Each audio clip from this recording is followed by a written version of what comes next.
Welcome back to the Bible Reading Project. Today is Thursday. We're reading Matthew 27. We have 10 minutes on the clock because we want to do it right quick. Thank you so much. Matthew chapter 27. I want to go back and talk about something that I think is interesting, okay? Yesterday we were talking about Judas Iscariot. Yeah, right. Chapter 27 just confirms what we were talking about. Let's read it, verse 1. Very early in the morning, the leading priests and the elders of the people met again to lay plans for putting Jesus to death. And then they bound him, led him away, and took him to Pilate, the Roman governor. And when Judas, who had betrayed him, realized that Jesus had been condemned to die, he was filled with remorse. There's that poor pitiful me. He took the 30 pieces of silver back to the leading priests and the elders. Seems like he almost repents, right? Yeah. Like he almost like, oh, dude, I'm so sorry. I'm going to give it all back. So Yeah. I guess I could say one good thing about his heart is he's like, and I blew it, Yeah. right? Right. And I'm going to take it all back. So Jesus is not even in the picture right now because he's handcuffed and gone. Right. So Judas is kind of out there like no Jesus to really grab and go, it's okay, bro. You're Yeah. going to make it. Right. So he goes to religious people. He's filled with remorse. He took the 30 pieces of silver back to the leading priests and elders. I've sinned, right? Looking for forgiveness. Yeah, I guess. Well, why else would you go? Keep the money, bro. Keep the money. Buy Nobody some cares. Starbucks or You're something. not going to go to jail. They've already given it to you. Nobody knows but a handful of people. Yeah. But I never hear anybody talk about this. Verse 4, Judas says, I've sinned. I never hear many people talk about what was going on in this guy that he literally admits, it's me. Yeah. I'm the one that did it. Right. When they go to Peter and go, it's you, he goes, it ain't me, bro. I ain't denying him. I've never even been with him. I don't even know him. Yeah. I mean, that's a big difference, right? Right. Hey, you've been with him. No, I hadn't. Yes, you have. Peter's over here lying.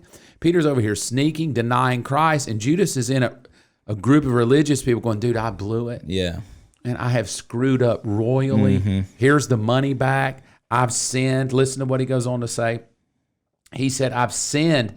I have betrayed an innocent man. He even admits his sin. He even says, I know Jesus is innocent, right? And I love it. Listen to verse 4. What do we care? That's your problem.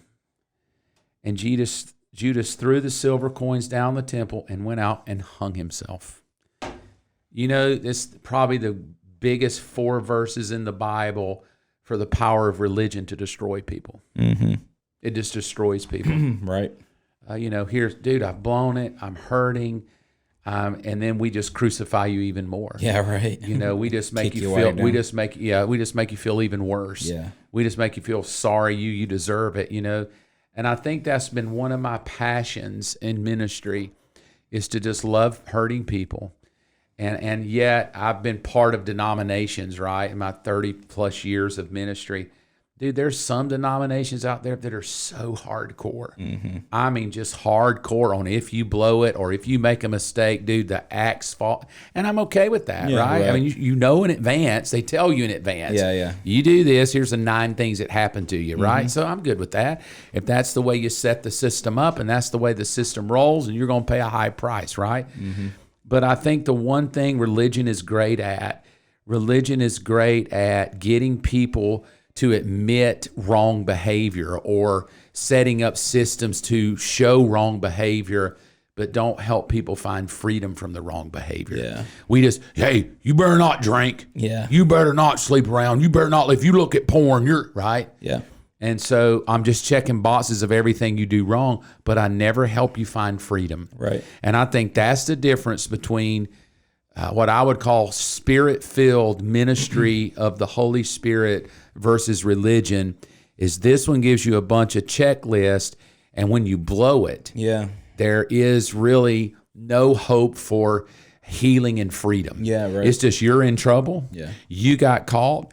You're going to pay a huge price. And once you've paid the huge price, we might let you back in. We don't even know if you're free or not. We gave you some books to read and we try to, which is fine. Nothing wrong with that. It's always helpful. Versus on this side, that one really works. So I think either way you go, whether you go toward, I got 10 hoops to jump through, or we've got a system over here. I think the end result is in ministry as leaders, we always, always, always have to be working toward helping the person who sins find freedom and not just guilt and not just I could write on a wall of how many people that have been in leadership that messed up and the church just kicked them out. Yeah, right. Just get out. Just get out. You're not even welcome to come here. Just go, which is cool. You know, I mean, I can't bunk what people do, but I think the end result is we don't do well helping people find freedom. Yeah. You know, we think freedom is just check the box, check the box, check the box. And I got some friends, you know, that do that in ministry. Here's the check boxes. You want to be on staff here, be in ministry, or go to this church, check a box, check a box, check a box, check a box, check the boxes, but then disobey 5 boxes that they checked, you know, because we're just good at that. Well, I said I wouldn't, but I do. I mean, come on, most everybody here does, right? And so that's, you know, again, that's not my life, but I think it's really coming to a place of what Galatians 5 is for freedom. Yeah. That Jesus set us free, right? It's Yeah, just for freedom. that's my philosophy. Like because really working with middle school and high school students, like you can tell them not to do something and they'll get really good at not doing it around you, but still struggle with whatever it is. Sure. Even, you know, something as simple as like cussing and dealing with anger. When they get around you, man, they can flip a switch because it's only for a limited amount of time. But when they go back into darkness, it comes out like really quick. And so, you know, I think that's the philosophy I try to help people with is not don't do this, but rather let me help you a heart change rather than a behavioral change. And so I think that's what religion does. It changes your behavior. Yeah, absolutely. But not your heart. Yeah, I had a guy come to me on staff that was working with me, and they came and sat down and said, "Can I talk to you?" Yeah, go for it. He said, "I just want you to know I've been looking at porn, and I feel like I'm addicted to it." And I said, "All right, you're a dude. I understand that. Let's talk about it." We sat down and we chatted about it. And then when the conversation, we stayed about an hour. When the conversation was over, he said, "You're going to fire me, right?" And I said, "Bro, why would I fire you?" Yeah. He said, "Well, because I told you I was addicted to porn and looking at porn." I said, "So I'm going to fire you for admitting you have a problem," which is why we exist as God's people, that we know we're human and broken. I said, so thank you for telling on yourself, but that's the first step to freedom. So why am I going to go, "Hey, thank you for taking your first step to freedom. Bye, you don't work here anymore. Good luck on your own." No, stay here. We'll heal you. We'll help you find freedom. We'll help you walk through it. We'll help you get delivered. Best place to be is with your other brothers and sisters right here doing what you do. Yes. We're not going to take your money and kick you out like they did Judas. Hey, thanks for 30 pieces, get out. It's not our problem. It's your problem. And I think a lot of times in religion, if we're not careful, your problem's not my problem, so go do whatever you got to do, man. You disappointed me. Don't even bring your problem in my presence. But I think the beauty of true New Testament ministry is when your problem becomes my potential to help you find freedom. Carrying each other's burden. Dude, thank you for hanging out. We love you. We'll see you tomorrow, Friday.